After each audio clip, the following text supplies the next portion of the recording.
Welcome to Electrochemistry, Section 1, Electrochemical Cells. ഈ ടോപ്പിക്കിലെ മൂന്നാമത്തെ ക്ലാസ്സാണ്. കോപ്പറിൻ്റെയും സിങ്കിൻ്റെയും സ്റ്റാൻഡേർഡ് റിഡക്ഷൻ പൊട്ടൻഷ്യൽ ഇവിടെ തന്നിട്ടുണ്ട്.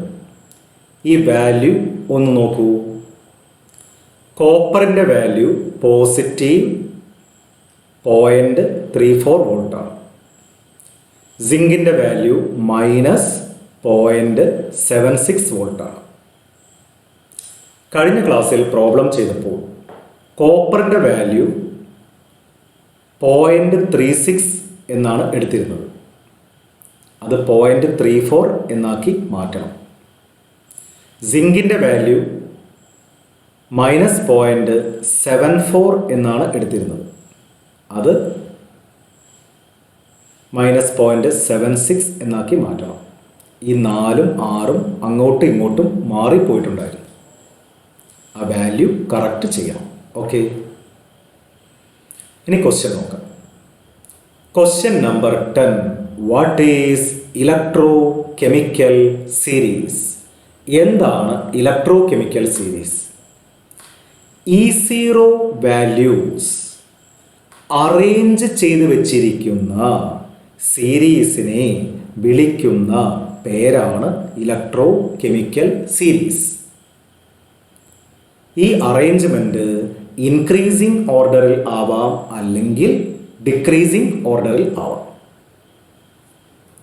Series in which E0 values are arranged in the increasing or decreasing order is known as electrochemical series. E0 value കിട്ടിയാൽ എന്തൊക്കെ നമുക്ക് മനസ്സിലാക്കാം? ശ്രദ്ധിക്കൂ, എന്തൊക്കെ മനസ്സിലാക്കാം? E0 വാല്യൂ കുറവാണെങ്കിൽ മെറ്റൽ ആക്റ്റീവാണ്. അതായത് മെറ്റലിൽ നിന്നും ഇലക്ട്രോണുകൾ പെട്ടെന്ന് പുറത്തേക്ക് വരും. അതായത് മെറ്റൽ പെട്ടെന്ന് ഓക്സിഡേഷൻ കാണിക്കും, നന്നായിട്ട് ഓക്സിഡേഷൻ കാണിക്കും. ഇങ്ങനെ പെട്ടെന്ന് ഓക്സിഡേഷൻ കാണിക്കുന്ന അല്ലെങ്കിൽ നന്നായിട്ട് ഓക്സിഡേഷൻ കാണിക്കുന്ന മെറ്റൽ എന്താണ്? നല്ല റെഡ്യൂസിങ് ഏജന്റാണ്. അപ്പോൾ E0 വാല്യൂവിൽ നിന്ന് നമുക്ക് പല കാര്യങ്ങളും മനസ്സിലാക്കാം. E0 വാല്യൂ കുറവാണെങ്കിൽ മെറ്റൽ ആക്റ്റീവാണ്, ഇലക്ട്രോണുകളെ പെട്ടെന്ന് പുറത്തേക്ക് വിടും, അതായത് ഓക്സിഡേഷൻ പെട്ടെന്ന് കാണിക്കും. ഇങ്ങനെ ഓക്സിഡേഷൻ പെട്ടെന്ന് കാണിക്കുന്ന മെറ്റൽ എന്താണ്? നല്ല റെഡ്യൂസിങ് ഏജന്റാണ്. Okay, lower E0 value indicates that metal is active. That is, the metal can release electrons easily. അതായത് shows oxidation easily. So the metal is a good reducing agent. ഇനി electrochemical series നമുക്കൊന്ന് പരിചയപ്പെടാം. വളരെ പ്രധാനപ്പെട്ട എലമെന്റുകൾ മാത്രമേ എഴുതിയിട്ടുള്ളൂ. Increasing order ആണ് കാണിച്ചിട്ടുള്ളത്. അതായത് E0 വാല്യൂ കുറവുള്ള എലമെന്റ് ആണ് ആദ്യം. E0 വാല്യൂ കുറവുള്ള എലമെന്റ് ആരാണ്? ഏറ്റവും കുറവുള്ള എലമെന്റ് ലിഥിയമാണ്. ലിഥിയമാണ് E0 വാല്യൂ ഏറ്റവും കുറവുള്ള എലമെന്റ്. അതുകൊണ്ട് ലിഥിയമാണ് strongest reducing agent in solution. Strongest reducing agent in solution ആരാണ്? ലിഥിയമാണ്. E0 വാല്യൂ ഏറ്റവും കൂടുതലുള്ളത് ആർക്കാണ്? ഫ്ലൂറിൻ. ഏറ്റവും അവസാനം വരുന്ന ഫ്ലൂറിനാണ്. അപ്പോൾ സ്ട്രോങ്ങസ്റ്റ് ഓക്സിഡൈസിങ് ഏജന്റ് ആരാണ്? ഫ്ലൂറിൻ. ഓക്കെ, ഈ ക്രമം ഒന്ന് നോക്കൂ. Lithium potassium. Okay, lithium potassium LK എന്ന് ആലോചിച്ചാൽ മതി. Lithium potassium LK. Barium calcium sodium ബാക്കാന, ബാക്കാന, ബേരിയം, കാൽഷ്യം, സോഡിയം. അപ്പം 5 കിട്ടി. Mg എന്ന് പറഞ്ഞാൽ മഗ്നീഷ്യം. പിന്നെ അലുമിനിയം, സിങ്ക്, ക്രോമിയം. പിന്നെ iron, nickel, lead. Iron, nickel, lead. ഇതിനൊരു ചെറിയ ട്രിക്ക്. Mg അല്ലേ, നമ്മൾ ഗായകൻ MG ശ്രീകുമാറിനെ കുറിച്ചൊക്കെ കേട്ടിട്ടുണ്ട്. Mg എവിടെയാണ്? സ്റ്റാർ സിംഗറിൽ അല്ല, അൽ സിംഗറിൽ ആണെന്ന് ആലോചിക്കുക. അൽ സിംഗർ, സ്റ്റാർ സിംഗർ എന്നൊക്കെ പറയുന്ന പോലെ Al singer, aluminium, zinc, chromium. അപ്പം Mg എവിടെയാണ്? അൽ സിംഗറിലാണ്. ഓക്കെ, പെട്ടെന്ന് കിട്ടും. Mg അൽ സിംഗറിലാണ്, അലുമിനിയം, സിങ്ക്, ക്രോമിയം. പാടാൻ വരുന്നത് ആരാണ്? ഫെനി Pb. ഉണ്ടോ? Iron, nickel, lead. പാടാൻ വരുന്ന ആരാണ്? ഫെനി Pb. അപ്പം ഇത്രയും എലമെൻറ്റുകളെ പെട്ടെന്ന് കിട്ടും. LK, ബാക്കാന, LK, ബാക്കാന, LK, ബാക്കാന. Mg എവിടെയാണ്? അൽ സിംഗർ, അലുമിനിയം, സിങ്ക്, ക്രോമിയം. പാടാൻ വരുന്നത് ഫെനി Pb. കിട്ടിയല്ലോ, ഫെനി Pb. ഇവരുടെയൊക്കെ E0 വാല്യൂ നെഗറ്റീവാണ്. ഇത്രയും എലമെൻറ്റുകളുടെ E0 വാല്യൂ നെഗറ്റീവാണ്. ഇനി ഹൈഡ്രജൻ, അതിൻ്റെ E0 വാല്യൂ 0. ഹൈഡ്രജന് ശേഷം വരുന്ന എലമെൻറ്റുകൾ ഇവരുടെ E0 വാല്യൂ പോസിറ്റീവാണ്. ആരൊക്കെയാണ് വരുന്നത്? Copper, iodine. കോപ്പർ, അയഡിൻ 2 വീതം പഠിച്ചാൽ മതി. Copper, iodine. പിന്നെ വെള്ളി, സ്വർണം, സിൽവർ, ഗോൾഡ്. പിന്നെ ക്ലോറിൻ, ഫ്ലോറിൻ. കഴിഞ്ഞു. Chlorine, florin. അപ്പോൾ ഇലക്ട്രോ കെമിക്കൽ സീരീസ് വേണമെങ്കിൽ നമുക്കൊന്ന് പഠിക്കാം. ഈ രീതി ഒന്ന് ഓർമ്മിച്ചാൽ മതി. LK, ബാക്കാന, LK, ബാക്കാന. ഓക്കെ, Mg എവിടെയാണ്? അൽ സിംഗർ. പാടാൻ വരുന്നത് ഫെനി Pb. പിന്നെ ഹൈഡ്രജൻ. ഓക്കെ, പിന്നെ copper, iodine, silver, gold, chlorine, florin. കഴിഞ്ഞു. സിങ്കിൻ്റെ E0 വാല്യൂ കുറവാണ്. ഉണ്ടോ? സിങ്കാണ് ആദ്യം വന്നത്. കോപ്പറിൻ്റെ E0 വാല്യൂ കൂടുതലാണ്. കോപ്പർ അവസാനമാണ് വന്നത്. ഇപ്പം 2 എലമെൻറ്റുകളെ തന്നാൽ ആർക്കാണ് E0 വാല്യൂ കുറവ് എന്നുള്ളത് നമുക്ക് ഈ പട്ടികയിൽ നിന്നും മനസ്സിലാക്കാം. ഇതൊന്ന് പഠിച്ചു വയ്ക്കുന്നത് നല്ലതാണ്. നോട്ട് എഴുതിയെടുക്കണം. Arrangement in the increasing order of E0 values ഇങ്ങനെയാണ് തന്നിട്ടുള്ളത്. താഴേക്കും എഴുതാം, സ്ഥലമില്ലാത്തത് കൊണ്ട് ഇങ്ങനെ എഴുതിയെന്ന് മാത്രം. Okay. Lithium shows oxidation easily and it is the strongest reducing agent. Fluorine shows reduction easily and it is the strongest oxidizing agent. നമ്മൾ പറഞ്ഞതാണ് E0 വാല്യൂ കുറവുള്ളത് ലിഥിയത്തിനാണ്. സ്ട്രോങ്ങസ്റ്റ് റെഡ്യൂസിങ് ഏജന്റ് ആണ്. Lithium is the strongest reducing agent in solution എന്ന് കൂടെ എഴുതാം. In solution. Okay.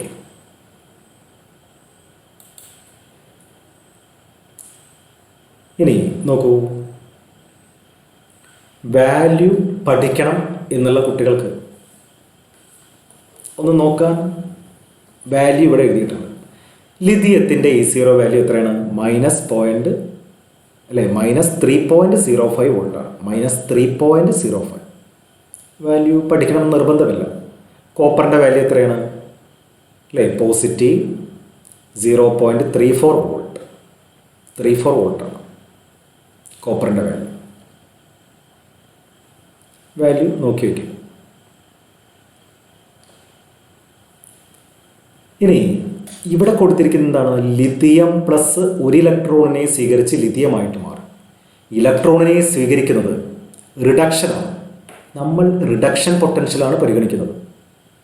അതുകൊണ്ട് reduction റിയാക്ഷനാണ് നമ്മൾ consider ചെയ്തത്. അതുകൊണ്ടാണ് ഇങ്ങനെ എഴുതിയിട്ടുള്ളത്. Mg2 പ്ലസ് 2 ഇലക്ട്രോണിനെ സ്വീകരിച്ച് Mg ആയിട്ട് മാറി. അപ്പോൾ റിഡക്ഷൻ റിയാക്ഷനാണ് നമ്മൾ പരിഗണിക്കുന്നത്. കാരണം റിഡക്ഷൻ പൊട്ടൻഷ്യലാണ് നമ്മൾ എഴുതിയിട്ടുള്ളത്. Standard reduction potential. ലിഥിയം അല്ലേ, സ്ട്രോങ്ങസ്റ്റ് റെഡ്യൂസിങ് ഏജൻ്റ് ആണ് ലിഥിയം. നേരെ തിരിച്ചാകുമ്പോൾ സ്ട്രോങ്ങസ്റ്റ് ഓക്സിഡൈസിങ് ഏജൻറ്റ്. ഫ്ലൂറിനാണ് സ്ട്രോങ്ങസ്റ്റ് ഓക്സിഡൈസിങ് ഏജൻറ്റ്. ഈ പട്ടിക ഒന്ന് നോക്കി വയ്ക്കുക. താല്പര്യമുണ്ടെങ്കിൽ വാല്യൂ നോക്കണം. പരീക്ഷയ്ക്ക് വാല്യൂ തരും, പ്രോബ്ലത്തിൽ വാല്യൂ തരും. നമ്മൾ പറഞ്ഞ പട്ടിക പഠിച്ചു വെക്കണം. ഏത് എലമെൻറ്റിനാണ് E0 വാല്യൂ കുറവുള്ളത് എന്ന് ഏകദേശം നമുക്ക് അറിയണം. ഓക്കെ, അടുത്ത ചോദ്യം. Give important applications of electrochemical series. Electrochemical സീരീസിൻ്റെ പ്രധാനപ്പെട്ട ആപ്ലിക്കേഷൻസ് എന്തൊക്കെയാണ്? 1. We can select anode and cathode in electrochemical cells using electrochemical series.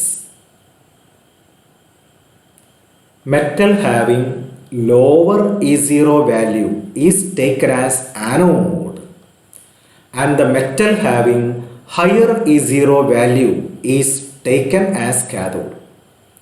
Electrochemical സെല്ലുകളിൽ ആനോഡും കാഥോഡും സെലക്ട് ചെയ്യാൻ ഇലക്ട്രോകെമിക്കൽ സീരീസ് നമ്മളെ സഹായിക്കും. എങ്ങനെ? E0 വാല്യൂ കുറവുള്ള മെറ്റലാണ് ആനോഡ്. E0 വാല്യൂ കൂടുതലുള്ള മെറ്റലിനെ കാഥോഡായിട്ട് എടുക്കണം. ഡാനിയൽ സെല്ലിൽ എന്തുകൊണ്ടാണ് സിങ്കിനെ ആനോഡായി എടുത്തത്? കോപ്പറിനെ എന്തുകൊണ്ടാണ് കാഥോഡായി എടുത്തത്? സിങ്കിൻ്റെ E0 വാല്യൂ കുറവാണ്.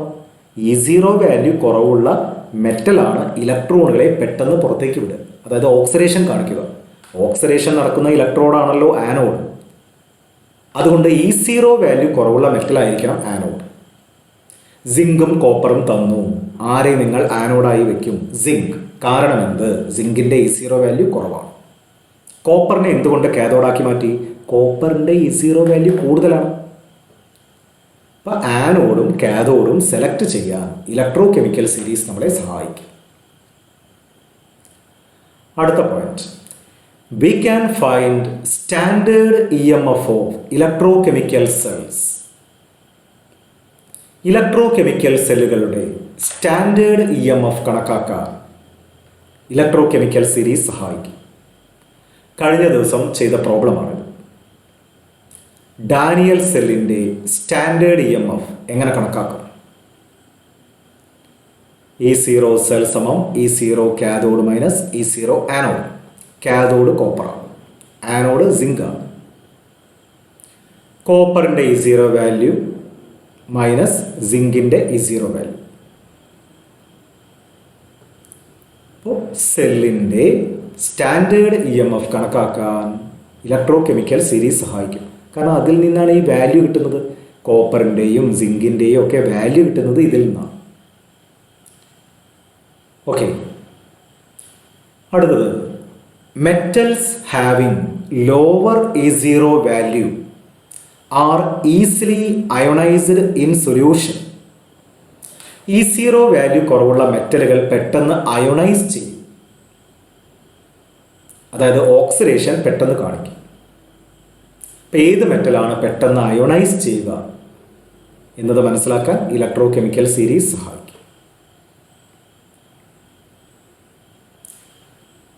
അടുത്തത്. Metals having lower E0 value are easily corroded. E0 value കുറവുള്ള മെറ്റലുകൾ പെട്ടെന്ന് ദ്രവിക്കും. മെറ്റലിൻ്റെ ഉപരിതലം കേടുവരുന്നതിനെ വിളിക്കുന്ന പേരാണ് കൊറോഷൻ. ഈ ചാപ്റ്ററിൽ നമ്മൾ ലാസ്റ്റ് പഠിക്കും. അപ്പോൾ E0 വാല്യൂ കുറവുള്ള മെറ്റൽ പെട്ടെന്ന് ദ്രവിക്കും, കൊറോഡ് ചെയ്യും.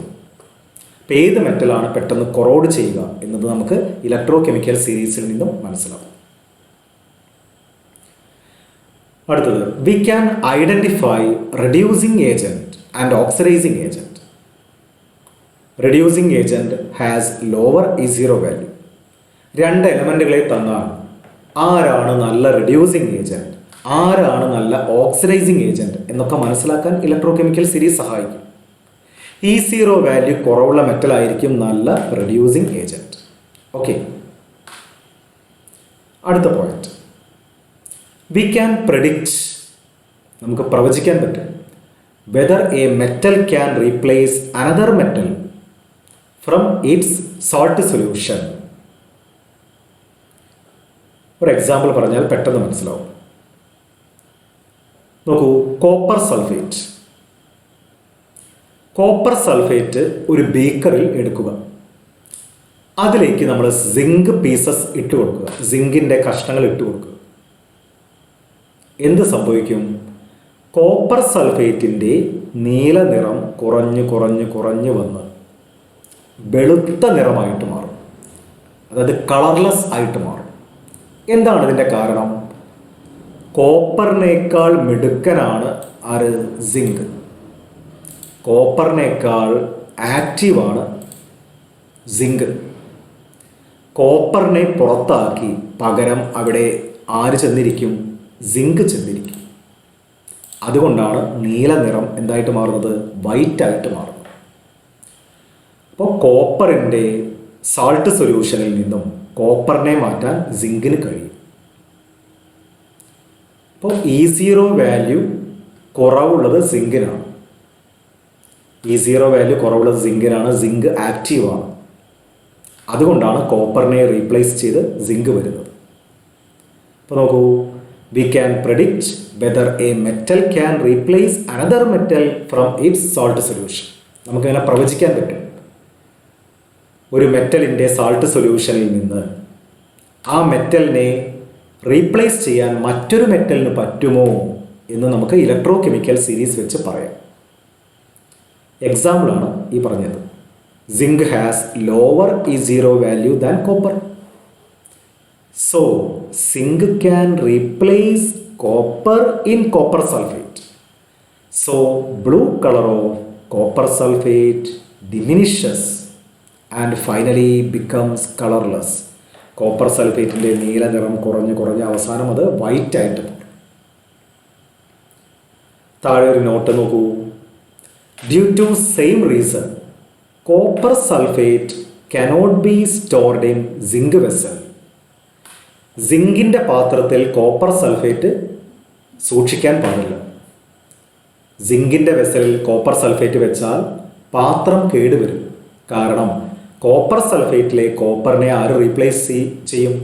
സിങ്ക് റീപ്ലേസ് ചെയ്യും. അതുകൊണ്ട് പാത്രം കേടുവരും. So the vessel will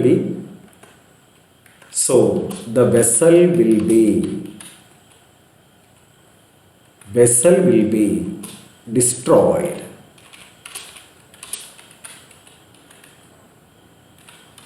So the vessel will be destroyed. അതുകൊണ്ട് ശ്രദ്ധിക്കേണ്ട പോയിന്റ് എന്താണ്? The vessel should be made up of metal having higher E0 value. Reactivity കുറഞ്ഞ മെറ്റലിനെ കൊണ്ട് വെസൽ ഉണ്ടാക്കണം, പാത്രം ഉണ്ടാക്കണം. അതായത് E0 വാല്യൂ കൂടിയ മെറ്റലിനെ കൊണ്ടാണ് വെസൽ ഉണ്ടാക്കേണ്ടത്. റിയാക്ടിവിറ്റി കുറഞ്ഞ മെറ്റലിനെ കൊണ്ടാണ് വെസൽ ഉണ്ടാക്കേണ്ടത്. പ്രത്യേകം ശ്രദ്ധിക്കണം. തിരിച്ചു പറ്റും. But zinc sulphate can be stored in copper vessel. കോപ്പറിൻ്റെ പാത്രത്തിൽ സിങ്ക് സൾഫേറ്റ് സൂക്ഷിക്കാം.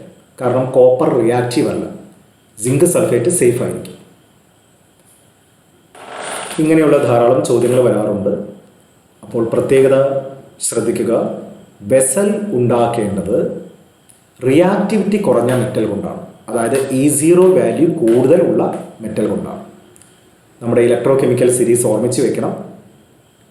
ഏത് രണ്ട് മെറ്റലുകളെ വെച്ചും ഇത്തരത്തിലുള്ള ചോദ്യങ്ങൾ ഉണ്ടാക്കാം. ഇതുപോലെയുള്ള മറ്റൊരു ചോദ്യം ശ്രദ്ധിക്കൂ. ഹൈഡ്രോക്ലോറിക് ആസിഡിലേക്ക് സിങ്ക് ഇട്ട് കൊടുക്കുകയാണെങ്കിൽ എന്ത് സംഭവിക്കും? നമുക്കറിയാം, ഹൈഡ്രജനേക്കാൾ മിടുക്കനാണ് ആര്? സിങ്ക്. ഹൈഡ്രജനേക്കാൾ മിടുക്കനാണ് സിങ്ക്. കാരണം എന്താ? സിങ്കിൻ്റെ E0 വാല്യൂ കുറവാണ്. അപ്പോൾ ഹൈഡ്രജന് പകരം ആര് വരും? സിങ്ക് വരും.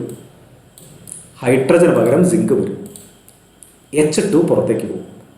അതുകൊണ്ടാണ് ഹൈഡ്രോക്ലോറിക് ആസിഡിൽ സിങ്ക് ഇട്ട് കൊടുത്താൽ ഹൈഡ്രജൻ വാതകം പുറത്തേക്ക് വരുന്നത്.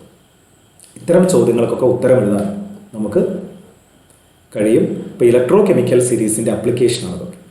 സൾഫ്യൂരിക് ആസിഡിൽ സിങ്ക് ഇട്ട് കൊടുത്താലോ ഹൈഡ്രജനെ പകരം ആര് വരും? സിങ്ക് വരും. H2 പുറത്തേക്ക് പോകും. അപ്പോൾ നോക്കൂ, due to the same reason zinc can release hydrogen gas from protonic acids. Protonic acids എന്ന് പറഞ്ഞാൽ H+ തരാൻ കഴിവുള്ള ആസിഡുകളെയാണ് പ്രോട്ടോണിക് ആസിഡ്സ് എന്ന് പറയുന്നത്. അപ്പോൾ HCl നിന്നും സൾഫ്യൂരിക് ആസിഡിൽ നിന്നും ഹൈഡ്രജൻ ഗ്യാസിനെ ഉണ്ടാക്കാൻ ആർക്ക് പറ്റും? സിങ്കിന് പറ്റും. കോപ്പറിന് ഈ പ്രവർത്തനം കാണിക്കാൻ കഴിയില്ല. കാരണം ഹൈഡ്രജനെ റീപ്ലേസ് ചെയ്യാൻ ആർക്ക് കഴിയില്ല? കോപ്പറിന് കഴിയില്ല. കാരണം എന്താ? ഹൈഡ്രജനേക്കാൾ ആക്ടിവിറ്റി കുറവാണ് കോപ്പർ. E0 വാല്യൂ പോസിറ്റീവാണ്. ഇപ്പോൾ സിങ്ക് ഹൈഡ്രജനേക്കാൾ ആക്റ്റീവാണ്, മിടുക്കനാണ്. അതുകൊണ്ടാണ് ഹൈഡ്രജന് പകരം ആര് വന്നത്? സിങ്ക് വന്നത്. ഇത്തരത്തിലുള്ള ധാരാളം ചോദ്യങ്ങൾ വന്നേക്കാം. ഇതൊക്കെ ഇലക്ട്രോ കെമിക്കൽ സീരീസിൻ്റെ ആപ്ലിക്കേഷൻസ് ആണ്. ഇലക്ട്രോ കെമിക്കൽ സീരീസ് വെച്ചിട്ടാണ് ഇത്തരം ചോദ്യങ്ങൾ നമ്മൾ ആൻസർ ചെയ്യുന്നത്. ബാക്കി അടുത്ത ക്ലാസ്സിൽ കാണാം. ബൈ.